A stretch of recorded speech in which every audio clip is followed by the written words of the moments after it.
এসে গেছো? তাহলে আজকের গল্পটা শুনেই যাও। আজকের গল্প।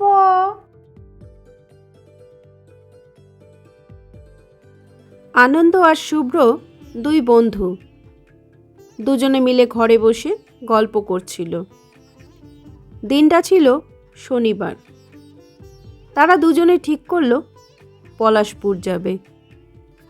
তাই আনন্দ তার বন্ধু শুভ্রকে বললে, শুভ্র বন্ধু, চল কাল পলাশপুর যাই। এই কথা শুনে শুভ্র বললে, শনিবার? না না না না, শনিবার আমি কোথাও যাব না। আর পলাশপুরের কথা বলছিস? সেখানে তো আমি যাবই না। তখন আনন্দ শুভ্রকে বললে, কেন রে, পলাশপুর যাবি না কেন? কি হয়েছে তোর? তখন শুভ্র হচকচিয়ে বলে উঠলে, কেন, তুই জানিস না শনিবারটা অশুভ, আর পলাশপুরে বেশ ভূতের উপদ্রব রয়েছে। তাই আমি শনিবার কোথাও যাব না। আর তোকে বলছি, তুইও যাস না ওখানে। এই কথা শুনে আনন্দ হো হো করে হেসে উঠল। তুই ভূতে বিশ্বাস করিস? তুই জানিস না ভূত বলতে কিছুই নেই।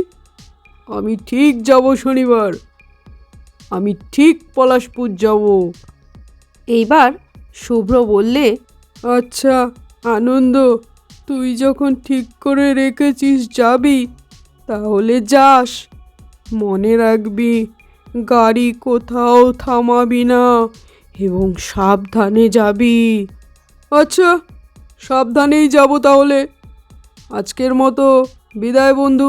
শনিবার সকালবেলা শুভ্রর ওখান থেকে আনন্দ চলে যায়। শুভ্রটাও না, ওকে বললাম কত করে আসতে, আসলোই না বেটা ভূতের হয়ে।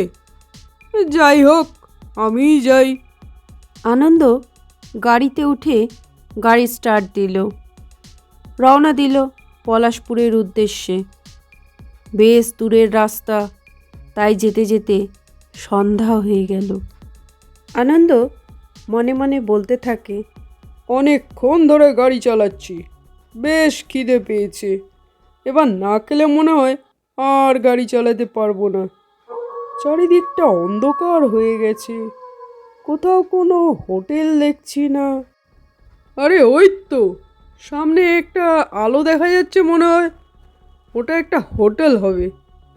যাই, ওখানে গিয়ে কিছু খেয়ে নিই, তারপরে আবার গাড়ি চালাবো। আনন্দ হোটেলের সামনে গিয়ে গাড়ি রাখল এবং বলল, কেউ আছেন? তখনই সেই হোটেল থেকে বেরিয়ে আসলো একটি লোক। সেই লোক পরিচয় দিল তার নাম রাজ সেন। এখানে বেশ কতদিন ধরে কাজ করছে। যাই হোক, আনন্দর খাওয়া দাওয়া শেষ হলো। আনন্দ খোশ মেজাজে বলতে থাকে, বাহ, বেশ দারুণ হয়েছে তো খাবারটা। তুমি খুবই ভালো রাঁধতে পারো।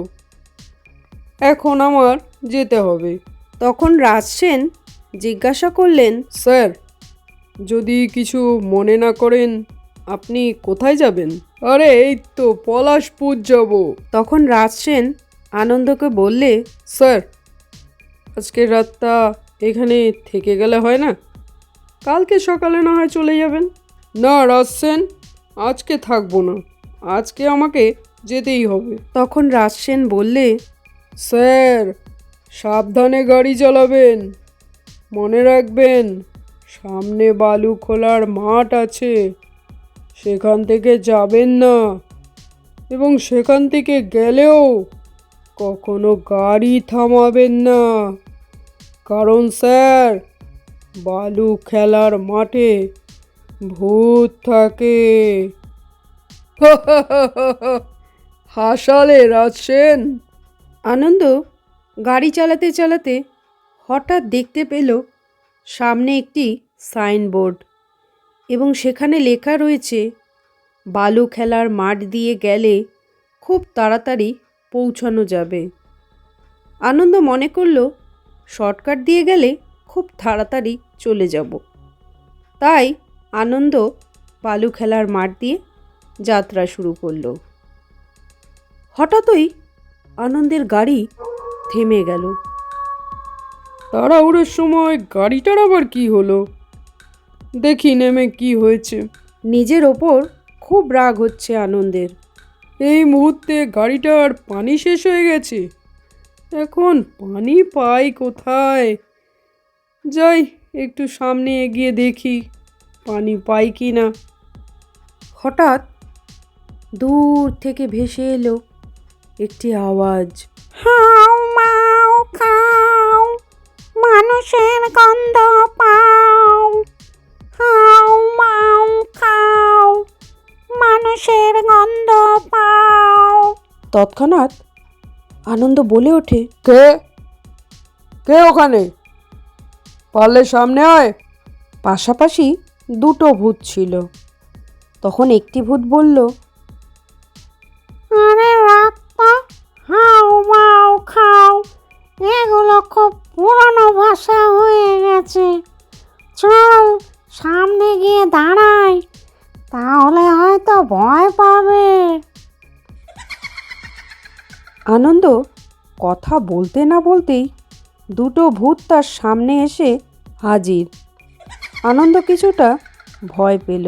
প্রথম ভূত বললে, এই মানুষের বাচ্চা, আমি তোর ঘাড় মটকাবো। তোর ঘাড় মটকে চিবিয়ে চিবিয়ে রক্ত খাবো। তখন দ্বিতীয় ভূত বললে, এই ঘাড় কিন্তু আমি মটকাবো বলে দিলাম। তখন প্রথম ভূত বললে, আমি থাকতে তুই কেন ঘাড় মটকাবি? তোর থেকে আমি বেশি বড় এবং আমি বেশি শক্তিশালী, তাই আমি ঘাড় মটকাবো। সেই মুহূর্তে দ্বিতীয় ভূত বললে, আমি বেশি শক্তিশালী, আমি ঘাড় মটকাবো। মানুষের বাচ্চাটাকে জিগাই তো দেখি ও কি বলে।